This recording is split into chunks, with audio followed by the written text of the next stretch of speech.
네. 제3파트에서는 뭐 그 업적이죠. 천문학, 의학, 약학, 음악, 수학, 훈민정음 여기에 대해서 말씀드리겠습니다. 우선 천문학인데요. 세종 때 뭐 천문학이 거의 세계 최고 수준이었죠.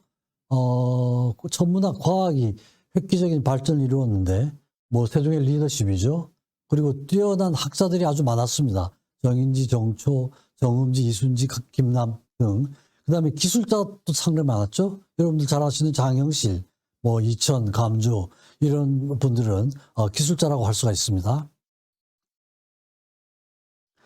세종 4년에 1월 1일에 일식이 이 당시에 이미 일식, 월식 이런 걸 다 예측을 했습니다.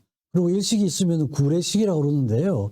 신하들 거느리고 기도를 하고 자숙하는 이런 의식입니다. 근데 항상 보면은 그 예보 시간이 일각이면 15분이죠? 틀리게 되는 거예요. 그러니까 처음에는 관리한테 권장을 쳤습니다. 혹은 한 2번 정도 관리를 바꿔서 시켰는데도 계속 일정하게 틀리는 거예요. 그래서 아마 세종이 그때 생각하기에 이거는 관리가 잘못하는 게 아니라 우리 하늘이 중국하고 다른데 중국의 역사를 쓰기 때문에 다르다. 이렇게 한 거죠. 관리들도 당연히 중국의 역사 가지고 계산을 하니까 그대로 하니까 관리들은 정확하게 계산을 한 거예요. 이 세종이 우리 하늘에 맞는 역사를 만들어야겠다 이런 생각을 하게 된 거죠. 그래서 이제 유학자들한테 천문학 공부를 하라고 그랬습니다. 근데 이런 그 명령은 아주 파격적인 명령이라고 할 수가 있습니다.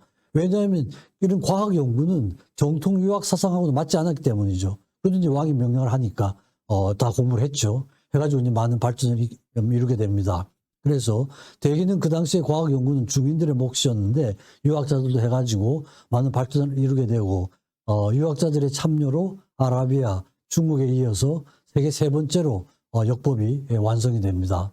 그래서 세종 26년에 실정산 내편, 외편이 나오죠. 내편은 명나라의 대통령하고 원나라의 수시력 이걸 이제 통합을 한 거고 외편은 아라비아 회회력을 정리를 한 겁니다. 그래가지고 이 양쪽을 참조를 해서 우리나라 하늘을 기준으로 하는 역법을 만들었습니다. 그래서 정확성을 높였죠. 그래서 그 당시에 1년을 계산한 걸 보면 365일 5시간 48분 45초인데 현재 46초예요. 1초 정도 틀리는 거예요. 그러니까 굉장히 정확한 그런 역법을 가지고 있었다는 거죠. 그죠? 그리고 세종 27년에 이순지를 시켜서 천문류초라는 교과서를 항상 뭘 하고 나면 책을 만들도록 합니다. 그리고 제가 역상집 이런 걸 만들고요. 또 천문, 역법, 천문학적 기구, 해시계, 물시계 이런 자료를 다 모아가지고 모아놓은 책입니다. 제가 역상집이라는 책이요. 중국 자료, 우리나라 자료를 다 모아가지고. 그래서 세종이 그때 만든 그 시계를 보면 아주 그 시계 강국이라고 할 수가 있습니다. 그 시계, 물시계 뭐 여러 가지 다 만들었죠. 뭐 종류를 일일이 다 설명드리는 어려운데 휴대용 현주의 인류라고 하는 건 휴대용 해시계입니다. 그리고 또 행군을 할 때 볼 수 있는 시계도 만들고 뭐 양부일구 이건 지금도 남아 있는 거죠. 이렇게 해서 시계 종류도 여러 가지를 만들어서 항상 백성들이 볼 수 있는 데다가 이걸 이제 설치를 하죠. 해가지고 백성들이 시간을 볼 수 있도록 그렇게 하는 거죠. 또 물시계도 많이 만들었죠. 자격루. 지금 원래의 그 물시계를 완전히 복원을 했죠. 옥루, 금루, 뭐 휴대용 물시계도 만들고, 이래서 흠경각을 만들어가지고, 거기 이제 설치도 하고, 별시계도 만들고, 그래서 각종 모든 시계를 만들었습니다. 세종이 시계에 대해서 이렇게 관심이 많았던 건, 결국은 이것도 농사하고 관련이 되는 거죠. 정확하게 농사를 어떤 시기에 어떤 걸 해야 될 건가 하면은, 시간을 정확하게 알아야 되는 거죠. 계절을 정확하게 알아야 되는 거예요. 그래서 결국은 이것도 농사를 잘 짓도록 하기 위해서 세종이 신경을 썼던 이런 거죠. 흠경하게 지금 물시가 있었던 것이고 자격루 이런 게 이제 원상복귀가 돼가지고 지금 다 테스트를 할 수가 있습니다. 강우량측 추국인데 추국이는 이제 이게 어떤 책에는 장영실이가 만들었다 그러고 문종이 만들었다 이러는데 문종이 만든 것 같아요. 문종이 세자 시절에 추구를 만들어서 비양도 이 정확하게 측정을 해야죠. 농사하고 직접적으로 관련되는 거죠. 그렇죠? 그래서 강물의 수량이나 이런 걸 측정할 수가 있었고 풍향계도 만들어서 발음의 방향도 측정을 했고, 그러니까 뭐 이 자연 현상에 대한 모든 걸 아주 과학적으로 접근할 수 있는 이런 체계를 다 갖추었던 겁니다. 뭐 아까 말씀드린 것처럼 저런 걸 한 이유가 중국 걸 그대로 썼다가는 맞지가 않는 거예요. 하늘이 다르기 때문에 이런 거죠. 그래서 세종실록 27년에 보면 전하께서는 거룩하신 생각으로 모든 천문기구인 의상과 해시계와 물시계인 구루를 비롯하여 천문과 역법의 책을 연구하지 않은 것이 없었다. 이런 길이죠. 하늘길의 독립, 한국의 조선의 독자적인 천문학과 역학을 탄생을 시켰습니다. 다음은 의학 약학 분야인데요. 의료기관을 확충을 했습니다. 전의감이라는 걸 만들어서 중앙의료기관, 내의전, 왕실 의료기관입니다. 해민서는 일반 백성을 위한 의료기관이고요. 동서화린원은 무위탁병자 전염병. 그러니까 환자의 종류에 따라서 따로 볼 수 있는, 말하자면 좀 전문화한 거죠. 그죠? 전문화를 해서 기관을 나누어서 아주 효과적으로 치료를 할 수 있도록 의료기관을 확충을 했습니다. 의원 양성도 세종 22년의 기록을 보면 실력 있는 의원입니다. 의원들이 일단 어떤 자격증을 따서 합격을 하고 임용만 되면 그다음부터 공부를 안 한다는 거예요. 시간만 되면 자꾸 승진을 하고 이게 경쟁력이 없어진다 이런 거죠. 그래서 말하자면 재임용 제도를 만든 거죠. 시험을 쳐서 1등, 2등은 합격자는 임용을 하고 3등 되면은 아예 탈락을 시키는. 힘들었어요. 아마 이건 뭐 요즘도 아마 도입을 해야 될 제도가 아닌가 싶은데 어쨌든 테스트를 해가지고 탈락을 시키는 이런 제도를 도입을 했습니다. 공부를 안 할 수가 없죠, 그죠? 은여 제도도 보완을 했는데 은여들은 처음에는 완전히 글자를 몰랐던가 봐요. 그러니까 이제 일을 하는데 지장이 있죠. 그러니까 일단은 기본적인 글을 깨우친 후에 의수를 익히도록 한다 이래가지고 지방에서 선발된 은여들도 천자문, 효경 이런 기본적인 건 갖춘 다음에 서울로 보내가지고 조처를 하도록 하는 이런 겁니다. 공부를 일단은 기본적인 글자는 익히고 공부를 한 후에 일을 할 수 있도록 그렇게 제도를 보완을 했습니다. 그 다음에 우리 의술과 약재로 우리 거죠, 그죠? 우리나라에서 하니까 우리의 약재를 써야 된다 이런 생각을 했던 거예요. 그래서 세종 5년에 향약 62종 김문현을 시켜서 향약 62종의 성분을 분석을 했고요. 세종 6년에는 팔도 관찰사에게 지시를 내려가지고 각 지역에 특성이 있는 약초 분포 이런 걸 면밀하게 조사를 해서 올려라 이렇게 하고 세종 12년에 노중래에게 향약 20종에 대한 자문을 받는 이런 기록이 있습니다. 의서도 만들었죠. 향약 집성방, 권채 등 몇 신하들에게 약을 하도록 했고요. 우리 땅의 약조로 치료법 하더라 그랬습니다. 약재를 이제 다 구하도록 명령을 하고 그다음부터는 그걸로 치료법을 개발하도록 하고 그다음에 이제 책으로 정리를 하는 거죠. 그래가지고 무려 11,706가지 처방이 수록된 85권 책을 완성을 했습니다. 그리고 권종화를 시켜서 향약 간이만 책을 또 집필 하도록 했고 또 명나라의 의관을 파견을 해서 명나라 의서들을 다 구입을 해서 참조를 했습니다. 그래가지고 결국 이제 그런 게 모든 게 종합이 된 게 의방유치죠. 이게 이제 1433년에 향약 집성방 편찬 이후에 국내외 명나라 거도 다 종합을 한 한의학 관련 문헌을 집대성을 한 겁니다.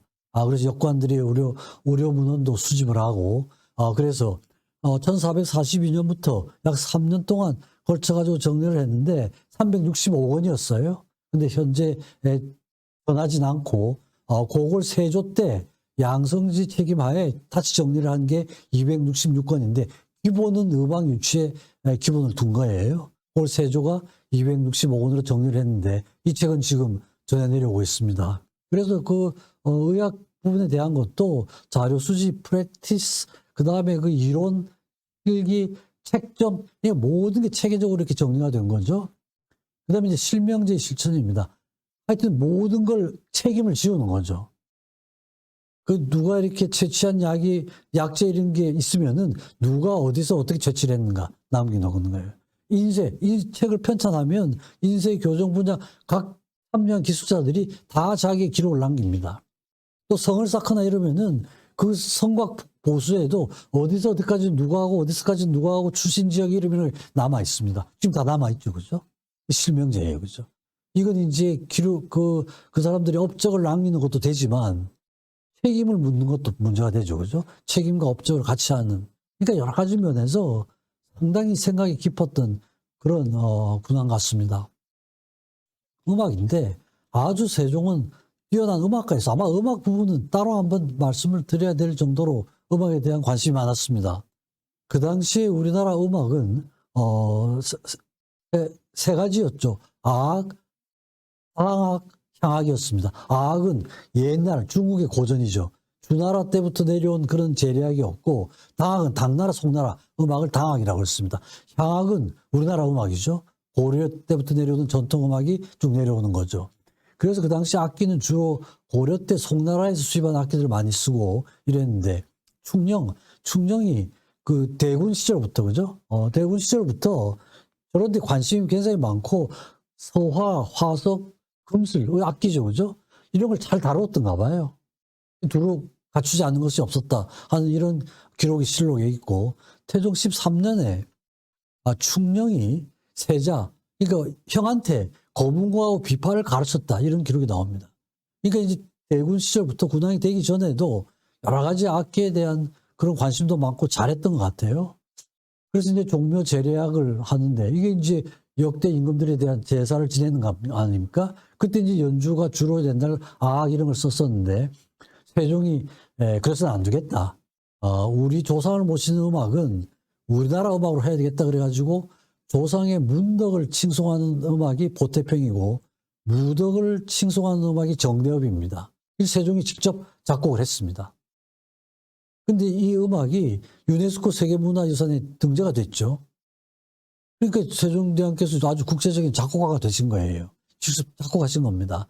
근데 이제 세종 때에는 작곡을 하고 또 신하들이 반대도 많고 준비 과정도 있고 이래가지고 세종 때에는 실제로 공식적으로 사용을 못했습니다. 못했는데 나중에 세조 때 세조가 또 음악이 아주 뛰어났습니다. 소양대군이.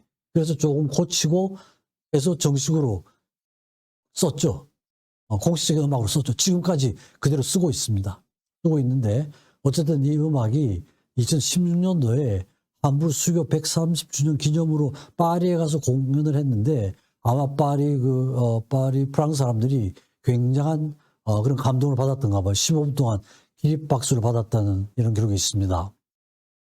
그래서 항상 우리 음악이었죠. 음악이. 우리가 우리 음악이에요. 그 조상들도 살아계실 때는 우리나라 음악을 듣다 돌아가시고 나서 갑자기 중국 음악을 들으면은 얼마나 헷갈리시겠냐. 그래가지고 우리나라 음악을 작곡한 거죠. 악기 도감을 설치를 하고 이제 박연을 채용을 합니다. 등장을 해서 박연이 이제 과거에도 급제를 하고 음악에도 정통한 사람이었어요. 그래서 어느들 교육도 담당하고 그런데 악학별자라는 그걸 내려서 이제 음악에 집중하도록 하죠. 그래서 이제 우리나라 그 악기 이제 평경도 주로 이제 중국에서 갖다 쓴 거죠. 그래서 이제 그랬는데 왜 이게 우리나라에도 경석이 있지 않겠냐. 중국하고 땅이 비슷한데 찾아보라. 그래서 결국 세종 27년에 남양 땅에서 아주 질 좋은 경석이 발견이 됩니다. 그래서 이제 그런 그 우리 전통 악기가 많이 만들어질 수 있는 이런 계기가 되죠. 주로 악이 됐습니다. 그래서 평경을 만들고 나서 시연회를 하는데 그때 이제 그 세종이 듣고 나서 어디 한 분을 지적을 합니다. 그 소리가 조금 맞지 않다는 거죠. 그래서 박연이 다시 살펴보니까 그 부분에 먹을 다 갈아내지 않고 했던 거예요. 그래서 그걸 다 먹을 갈아내고 하니까 정확한 음이 됐던 겁니다. 그러니까 절대 음감이 있었던 거예요. 절대 음감이. 그러니까 여러 가지 면에서 굉장히 뛰어났던 그런 거였죠. 그죠? 그래서 근데 또 박연하고도 의견이 박연은 계속 중국 음악을 써야 된다고 고집을 하고 세종은 경우에 따라서는 우리나라 음악도 쓰고 중국 음악도 써야 된다 이랬는데 박연이 고집을 꺾질 않았어요. 그래가지고 나중에 이제 결국은 맹사성이라는 그 신하가 중간에 들어가지고 이제 해서 좀 타협을 합니다. 부분으로 이제 악악도 쓰고 향악도 쓰고 이런 식으로 해서요. 아까 말씀드린 이런 거죠. 세종이 이제 맹사성이 좀 중재도 하고 이렇게 해서 그러니까 저렇게 토론이 됐다는 얘기는 신하들 말을 잘 들었다는 얘기죠, 그죠? 세종께서 그래서 이제 조화로운 발전이 일어납니다. 수학인데요. 요즘 우리나라 그저 저기 세계적인 상도 받고 이래가 허준이라는 분이 했지만 실제로 수학을 국가 경쟁력이라고 이렇게 처음 말씀을 하신 분은 세종이에요. 수학은 제왕의 근본이다. 이런 겁니다. 반드시 이런 그 역법에만 쓰는 게 아니라 병력에도 쓸 수도 있고 농사 지을 때도 쓸 수도 있고 여러 군데로 다 쓸 수 있는 그게 수학인데 수학을 활성화시켜야 된다. 이런 얘기를 했습니다. 그래서 수학에 뛰어난 사람들을 골라가지고 공부를 따로 시키는 이런 겁니다. 물론 세종 자신도 수학 공부를 굉장히 열심히 했죠. 그래서 정인지가 또 아마 여러 면에서 아주 뛰어났던가 봐요. 그래서 천문, 역법, 수학 이런 걸 다 잘했고 아들들한테도 공부를 다 시켰는데 특히 다섯째 아들 광평대군이 아주 수학에 뛰어났던 것 같습니다. 그래서 아들들아 세자, 수양, 안평 다 공부를 시켰습니다. 그리고 또 공제 육례에도 수학이 들어가 있잖아요. 그죠? 그래서 이미 이 당시에 수학의 중요성을 확실하게 깨달았던 그런 군왕이었습니다. 그래서 이제 교과서가 있었는데 처음에는 송나라에서 들어온 책이었어요. 주세걸이 쓴 책이 명대에 이게 자기들끼리 막 전쟁을 하고 이러느라고 책이 없어져 버렸습니다. 없어졌는데 그 책이 우리나라에 와서 좀 이렇게 모디파이 되고 교재로 쓰였습니다. 근데 이제 막상 중국에서는 없어지고 그러니까 우리나라에서 만들어진 이 책이 청나라로 다시 역수출되기도 하고 또 일본으로 수학이 전해졌는데 이게 이제 우리나라 이 산학 계몽이 일본으로 수학이 전해진 이런 게 있습니다. 그래서 수학의 중요성을 굉장히 깨달았던 이런 거고 굉장히 발전을 시켰던 분이죠. 결국은 수학에 관심을 갖도록 하는 거는 과거 시험을 보는 겁니다. 산학 박사 제도도 도입을 하고 그러니까 양반 자제들이 이제 공부를 하게 되고 과거 시험에 집어넣으니까 안 할 수가 없잖아요. 그리고 이제 신하들한테 숙제를 줍니다. 책을 내고 이렇게 해서 그 후에 또 시험을 봐요. 공부를 했나 안 했나. 그래가지고 이제 시험 결과에 따라서 승진에도 이걸 반영을 하고 이러니까 그죠. 그러니까 아마 이 당시에 이 세종 밑에 있던 신하들이 굉장히 힘들었던 것 같아요. 그냥 지시를 하면 명을 내리면은 그걸로 끝나지가 않아요. 반드시 체크를 하고 제대로 했나 안 했나 체크를 하고 그걸 반영을 하니까 상당히 공부를 열심히 해야 되는 이런 분위기가 됐던 것 같습니다.